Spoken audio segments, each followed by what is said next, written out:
Iran Israel war को लेकर इस समय इंटरनेशनल मीडिया में जिस तरीके की रिपोर्टिंग हो रही है उसे देखकर कई एनालिस्ट अब इसे न्यूज़ कवरेज कम और पॉलिटिकल ड्रामा सीरीज ज़्यादा कहने लगे हैं। हर कुछ घंटों में एक नई सेंसेशनल कहानी सामने आ रही है। कभी कहा जाता है कि ईरान की इस्लामिक रिपब्लिक बस गिरने ही वाली है और exile crown prince Reza Pahlavi जल्द ईरान लौटने वाले हैं। तो कभी रिपोर्ट्स आती हैं कि कुर्दिश फाइटर्स इराक बॉर्डर से ईरान में घुसकर रिजाइम चेंज ऑपरेशन शुरू करने वाले हैं। फिर अचानक खबर फैलती है कि ईरान के सुप्रीम लीडर की मौत हो गई है और अगले ही पल कहानी में एक नया ट्विस्ट जोड़ दिया जाता है कि उनका बेटा सेक्रेटरी शैडो रूलर बन चुका है, जो लंदन में हिडन प्रॉपर्टीज के साथ पर्दे के पीछे से पूरे ईरान को चला रहा है। जब ऐसा लगता है कि अब उससे ज़्यादा ड्रामेटिक कुछ नहीं हो सकता, तभी एक और शॉकिंग दावा सामने आता है कि former Iranian president Mohammad Ahmadinejad, जिन्हें सालों तक पश्चिमी मीडिया डेंजरस हाइडलाइनर और एक्सट्रीमिस्ट बताता रहा, अब वही कुछ वेस्टर्न रिपोर्ट्स में इसराइल और अमेरिका के लिए एक्सेप्टेबल ऑप्शन के रूप में दिखाई जाने लगे हैं। इस पूरी सिचुएशन ने कई लोगों को 1997 की famous satirical Hollywood film Wag the Dog की याद दिला दी है, जिसमें एक फेक वॉर क्रिएट करके पब्लिक अटेंशन मैनिपुलेट की जाती है। एनालिस्ट का कहना है कि ईरान वॉर कवरेज अब कई बार रियलिटी से ज़्यादा स्क्रिप्टेड एंटरटेनमेंट जैसी दिखाई देने लगी है, जहां हर दिन एक नया विलन, नया हीरो और नया क्लिफहैंगर सामने आता है ताकि ऑडियंस लगातार इमोशनली इंगेज्ड रहे। महमूद अहमदीनेजाद का मामला इसका सबसे बड़ा एग्जाम्पल माना जा रहा है। यही अहमदीनेजाद थे जिन्हें वेस्टर्न मीडिया ने सालों तक इरेशनल, हैपोक्लिप्टिक और डेंजरस लीडर बताया, लेकिन अब कुछ रिपोर्ट्स अचानक उन्हें प्रैग्मैटिक और मैनेजेबल पॉलिटिकल फिगर की तरह पेश कर रही हैं। हालांकि ईरान के अंदर इस तरह की रिपोर्ट्स को कई लोग प्रोपेगेंडा और इंफॉर्मेशन वॉरफेयर का हिस्सा मान रहे हैं। एक्सपर्ट्स का कहना है कि ये पहली बार नहीं है जब मीडिया नैरेटिव्स को जियोपॉलिटिकल इंटरेस्ट के हिसाब से बदला गया हो। कोल्ड वॉर के दौरान सद्दाम हुसैन को कभी अमेरिका का स्ट्रेटेजिक पार्टनर कहा जाता गया और बाद में वही ग्लोबल विलन बना दिया गया। अफगानिस्तान के मुजाहिदीन पहले फ्रीडम फाइटर्स कहलाते थे और बाद में एक्सट्रीमिस्ट बना दिए गए। पनामा के मैनुअल नरिएगा इंटेलिजेंस एलाइज से रूक डायरेक्टर बन गया। यहाँ तक कि फ़लस्तीनियन लीडर यासर अराफात की इमेज भी समय के साथ टेररिस्ट, रेवोल्यूशनरी आइकॉन और पीस पार्टनर के बीच बदलती रही। यही पैटर्न अब ईरान कन्फ्लिक्ट में भी देखने को मिल रहा है, जहां हर पॉलिटिकल कैंप अपनी ज़रूरत के हिसाब से अलग नैरेटिव बना रहा है।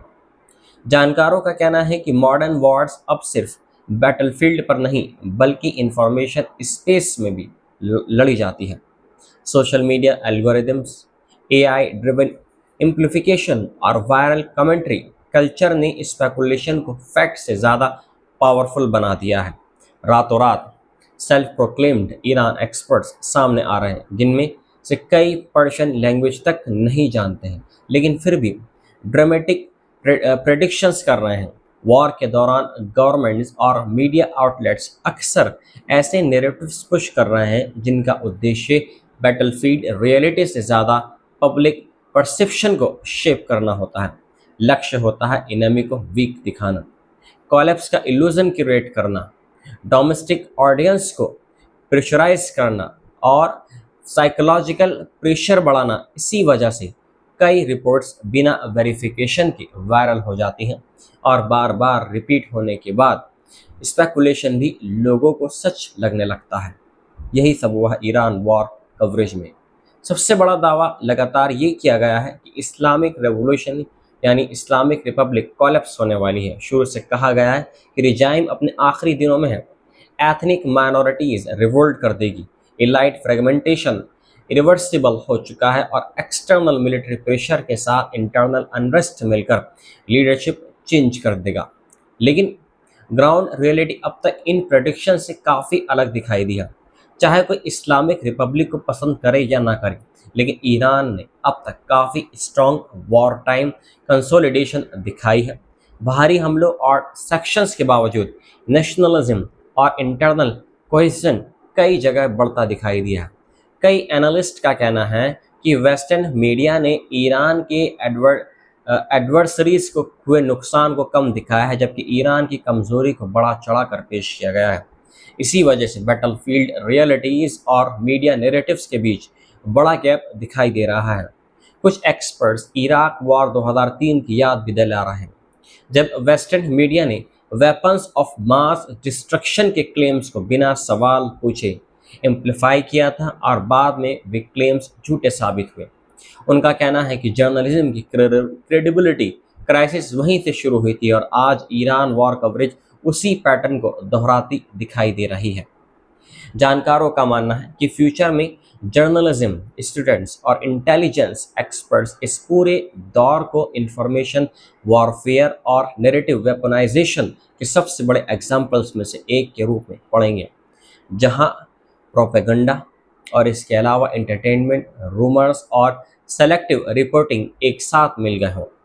सोशल मीडिया एल्गोरिथ्म ऐसी सेंसेशनल स्टोरीज को और तेज़ी से फैला रहे हैं, क्योंकि स्पेक्टिकल सब्सटेंस से ज़्यादा अटेंशन लाता है। यही वजह है कि कई बार ट्रुथ, सच्चाई और फिक्शन के बीच की लाइन लगभग गायब होती दिखाई देती है। जैसा कि वॉक द डॉग फिल्म में स्पिन डॉक्टर कोनार्ड ब्रेन कहता है कि अगर कहानी चल गई तो कौन देखता है कि वह सच है या नहीं।